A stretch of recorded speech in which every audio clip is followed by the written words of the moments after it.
ओम शांति। यह विषय ब्राह्मण जीवन में धारणा के लिए एक महत्वपूर्ण विषय है जिस पर अभी हम विचार करने जा रहे हैं। संगठित होने के लाभ, बेनिफिट्स ऑफ बीइंग ऑर्गेनाइज्ड, अव्यक्त वाणी संदर्भ सहित। Point wise. 1. सामूहिक शक्ति का संचार।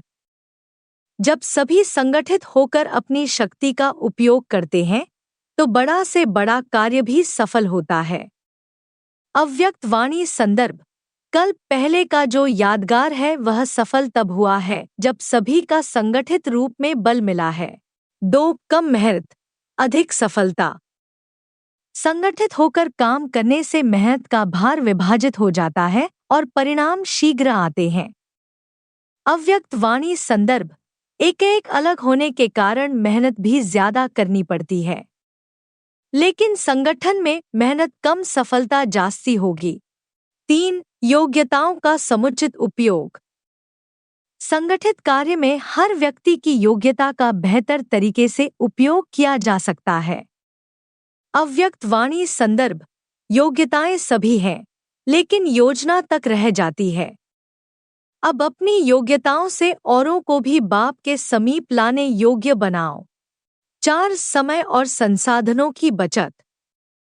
संगठित कार्यों में समय और संसाधनों की बचत होती है क्योंकि सब मिलकर जिम्मेदारियां साझा करते हैं। अव्यक्त वाणी संदर्भ। जब संगमयुग के संगठन को सफल बनाएंगे तब सर्विस की सफलता होगी। 5. उद्देश्य की स्पष्टता। संगठित होकर काम करने से लक्ष्य और दिशा स्पष्ट होती है। अव्यक्त वाणी संदर्भ। अब ऐसा प्लान बनाओ जो संगठित रूप में कोई नवीनता दुनिया के आगे दिखाओ। 6. सामूहिक प्रयास का प्रभाव। संगठित प्रयासों का असर अधिक होता है और दूसरों को प्रेरणा मिलती है। अव्यक्त वाणी संदर्भ।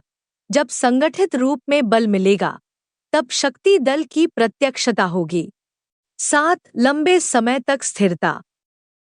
संगठन में स्थायित्व होता है क्योंकि इसमें निरंतरता बनी रहती है। अव्यक्त वाणी संदर्भ। सभी फूल तो बने हैं, लेकिन अब गुलदस्ते में संगठित रूप में आना है। 8. प्रेरणा और उत्साह का संचार। संगठित माहौल से प्रेरणा और ऊर्जा मिलती है जो सभी को सक्रिय बनाती है। अव्यक्त वाणी संदर्भ। हरेक अपनी अपनी अंगुली लगा रहे हैं, लेकिन अब आवश्यकता है संगठित रूप में। 9. नवीनता और प्रभावशीलता। सामूहिक योजना से नई और प्रभावी चीजों की रचना होती है। अव्यक्त वाणी संदर्भ। अब ऐसा प्लान बनाओ जो संगठित रूप में कोई नवीनता दुनिया के आगे दिखाओ। 10. सकारात्मक परिवर्तन का माध्यम। संगठित कार्य समाज में बदलाव लाने में सहायक होते हैं। अव्यक्त वाणी संदर्भ। अब शक्ति दल की प्रत्यक्षता होनी है। 11. सामूहिक सफलता की प्राप्ति। संगठित होकर काम करने से हर कोई सफलता का भागी बनता है। अव्यक्त वाणी संदर्भ। संगठन में शक्ति तब भरेगी जब वह बल आएगा। निष्कर्ष।